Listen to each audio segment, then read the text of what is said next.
Hello, welcome to Hockey Talkie. This is just going to be a little bit of a quick episode here. There's reports out there that the Blackhawks are expected to sign Erik Gustafsson to a 2-year extension, somewhere in the range of $2.2 to $2.5 million. That would be $1.1 to $1.25 million per year. And a lot of people I see are kind of wondering why we're re-signing this guy when he hasn't really been playing all that great. So I figured I'd make this video just a quick one to kind of hopefully answer that a little bit.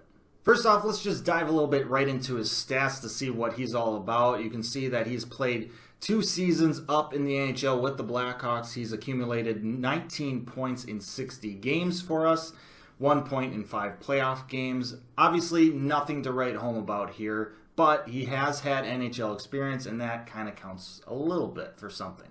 Prior to this season, Gustafsson signed a 1-year, $650,000 contract with us, and to be honest, to pay $650,000 just above league minimum for a guy with 60 games of NHL experience, that's pretty darn good value.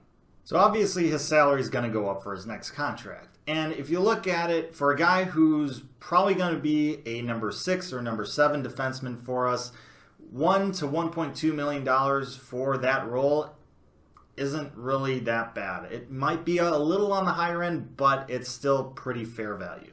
But why did we re-sign him out of all of our defensemen? He hasn't really shown anything to separate himself, so why him? Well, let's take a look at the roster and see what all defensemen we actually have on the team and in our system.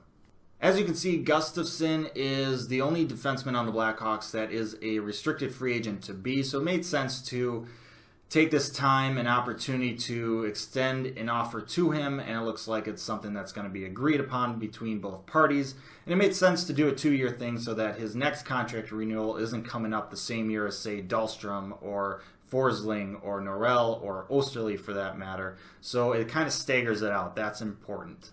But why sign him at all? He hasn't had a great season. Well, you're right, he hasn't. He's shown flashes, but he's been very inconsistent, just like everyone else on our defense, just like Brent Seabrook and Duncan Keith. And look at those contracts. Once you see that, you kind of realize 1.1 to 1.25, it doesn't look so bad anymore. Plus, you look at Cody Franzen's contract, $1 million that we signed at the beginning of this year.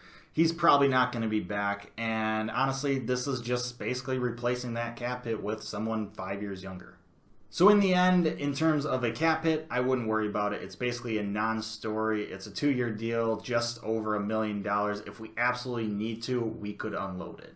In terms of a roster spot, this contract does not guarantee him a roster spot, but it makes sure we have depth just in case of injuries and maybe just in case guys like Jokiharju don't pan out in their first season. We have enough guys, enough young guys playing a lot of ice time this year to breed some healthy competition for this offseason and training camp and hopefully into next year. So for me, I don't really see a whole lot wrong with this. But that's just my opinion. I'd love to hear your thoughts on the Erik Gustafsson extension down in the comments section below. Thanks for watching. Stay safe, make good decisions, and I'll see you next time.